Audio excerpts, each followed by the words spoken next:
भारत की वो मिसाइल जिसने अपने निर्माण के बाद से ही दुश्मन देशों में खौफ भर रखा है। आप सही समझे, मैं बात कर रहा हूँ भारत की रुद्रम एंटी रेडिएशन मिसाइल की, जो अपने दमदार प्रदर्शन और अत्याधुनिक तकनीक की वजह से चीन के डिफेंस सिस्टम के लिए एक बड़ी चुनौती बनकर सामने आई है। दरअसल इस वक्त रुद्रम 3 भारत की सबसे उन्नत एंटी रेडिएशन मिसाइल है, जिसे डीआरडीओ ने भारतीय वायुसेना के लिए विशेष रूप से विकसित किया है। इसका मुख्य उद्देश्य दुश्मन के रडार सिस्टम और मिसाइल डिफेंस सिस्टम को निष्क्रिय करना है। इसकी गति और स्टेल्थ क्षमता इसे आदर्श और अजय बनाती है, जिससे इसे रोकना नामुमकिन है। रुद्रम 3 की सबसे बड़ी खासियत की बात करें तो इसकी गति हाइपरसोनिक मिसाइल के बराबर है, जो इसे एक उन्नत श्रेणी की मिसाइल बनाती है। इसे भारतीय सेना के सुखोई 30 फाइटर जेट से लॉन्च किया जा सकता है, जिससे उसकी उपयोगिता और ज्यादा बढ़ जाती है। रुद्रम 3 मिसाइल की क्षमता ऐसी है कि इसे चीन के सबसे आधुनिक डिफेंस सिस्टम भी रोक नहीं पाएंगे। Centre for air power studies की रिपोर्ट के अनुसार अगर भारत रुद्रम 3 के 10 मिसाइल एक साथ फायर करता है तो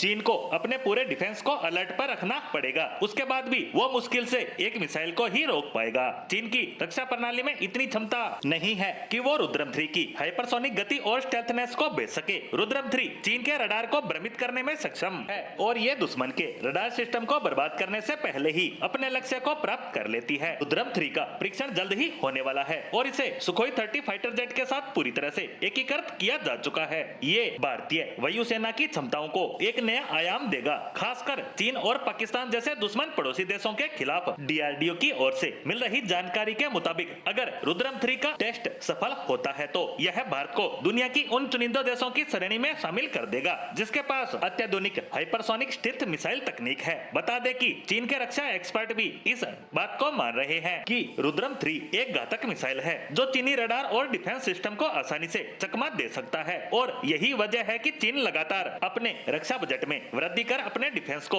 मजबूत करने पर खासा ध्यान दे रहा है। चीन में इस मिसाइल को लेकर चल रही चर्चाओं को लेकर ही अंदाजा लगाया जा सकता है कि रुद्रम 3 ने वहां की सेना में खौफ पैदा कर रखा है और इससे पता चलता है कि भारत की ये मिसाइल केवल नाम की ही नहीं बल्कि काम की भी है। रुद्रम 3 के साथ साथ भारत ने अपने रक्षा क्षेत्र में अब कई महत्वपूर्ण बदलाव किए हैं, चाहे वो ब्रह्मोस मिसाइल सिस्टम हो, तेजस फाइटर जेट हो या फिर अग्नि सीरीज की मिसाइल। भारत हर क्षेत्र में अपने आप को आत्मनिर्भर बनाने और अपग्रेड करने में लगा है। इससे भारतीय रक्षा क्षेत्र में शक्ति और आत्मविश्वास बढ़ा है, जिससे चीन और पाकिस्तान जैसे देशों को संदेश मिल चुका है कि भारत अब किसी भी चुनौती का सामना करने के लिए पूरी तरह से सक्षम है। खैर, अब देखना होगा कि आने वाले दिनों में रुद्रम 3 मिसाइल अपने टेस्ट में कितना खरा उतर पाती है और अगर यह टेस्ट पूरी तरह से सफल होता है तो चीन और पाकिस्तान के लिए एक नई चुनौती पैदा होने से कोई नहीं रोक सकता।